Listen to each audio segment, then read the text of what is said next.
what's up? Magandang araw sa ating lahat. This is Marky Love. So once again, another video na naman tayo about online learning application, mga ka-lifestyle. So pasensya na po kayo kung minsan na lang po tayo makapag-upload about online learning application updates. Pero from time to time po talaga, nag-research po talaga ako ng mga latest updates na may share ko sa inyo na alam ko na makakatulong. Okay?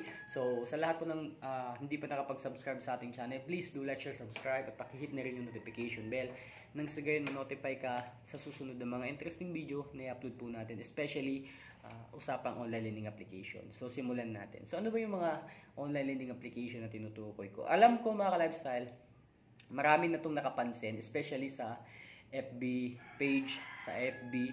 So, sa lahat ng social media platform, nagkalat po yung mga bagong online learning application. So ang pinakaunang napansin ko dito mga ka-lifestyle, kahit abogado ka, police, engineer, kahit gaano kalaki yung sahod mo, yung first loan mo dito sa mga bagong online learning application na to is 300. Okay? 300. So, I think tataas yan every time na magbabayad ka, hindi mo na pinag-due.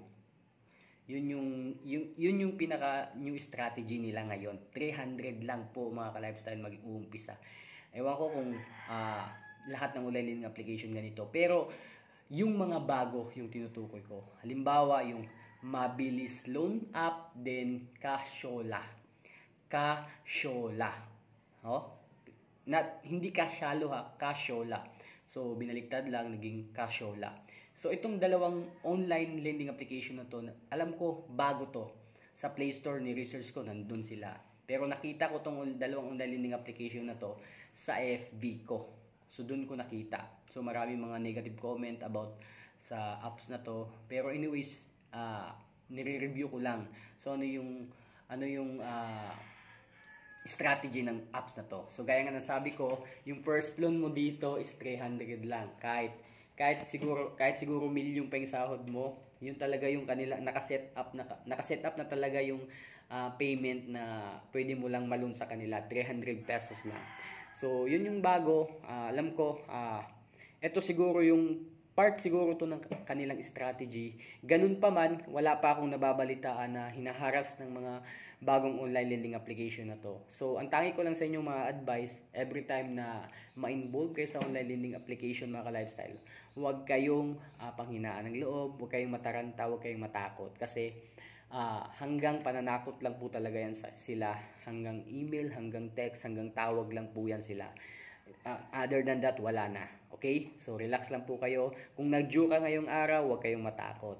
Hindi ka nag-iisa, marami tayo. Okay? So, lahat ng mga may problema sa online lending application, mapabago man o mapaluma, when it comes sa strategy nila, huwag kayong padadala mga ka-lifestyle. Okay? Relax lang po kayo. Ngayon, kung tinatakot kayo na bibisitahin kayo, go ahead. I-welcome nyo mga ka-lifestyle kasi honestly, hindi yan sila bibisita sa inyo. Okay? So, sa lahat po ng mga nagtatanong, nagme-message sa akin na hindi ko nasasagot, pasensya na po. Marami po kasi kayo. Iniisa-isa ko lang, then sinasagot ko yung mga alam kong makakasagot sa inyong mga katanungan. So, yun yung mga inuuna ko.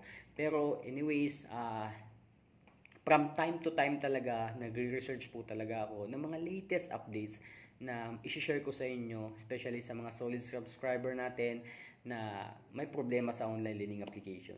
So sana lahat ng mga may problema sa online learning application is maka-move on na, maka-recover na in the right time. So gaya nga ng sabi ko, huwag kayong padadala sa mga online learning application, wala lang po sila.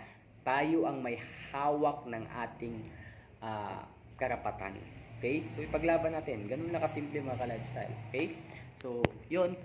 Mag-iingat kayo sa mga bagong online learning application ngayon na mga bago sa online, sa iba't ibang klaseng social media. Nagkalat po sila. Casyola, Mabilis Loan App. So, marami mga ka-lifestyle. So, itong mga bagong online learning application na to, gaya ng sabi ko, magsisimula ka talaga sa small amount, 300 pesos lang talaga. Then once na nakapag-apply ka sa kanila, then approve, matik yan, malaki yung interest niyan. Yung 300 mo, mabayaran mo 400 or 500. So, if I were you, wag na lang. Kasi 300 lang naman yung marireceive na amount mo. Okay? Then, anyways, wala pa ako nababalitaan sa dalawang loan apps na binanggit ko na nangahaharas. Kasi nga, bago pa lang, di ba? So, anyways, ganun pa man kung maharas kayo ng mga bagong online lending application na to. So, alam nyo na yung gagawin nyo, di ba? So, yun lang mga ka-lifestyle. I hope na naka-recover na kayo sa inyong problema sa online lending application, naka-move on na kayo. Then, yun lang mga ka-lifestyle. Have a nice day. God bless. Peace.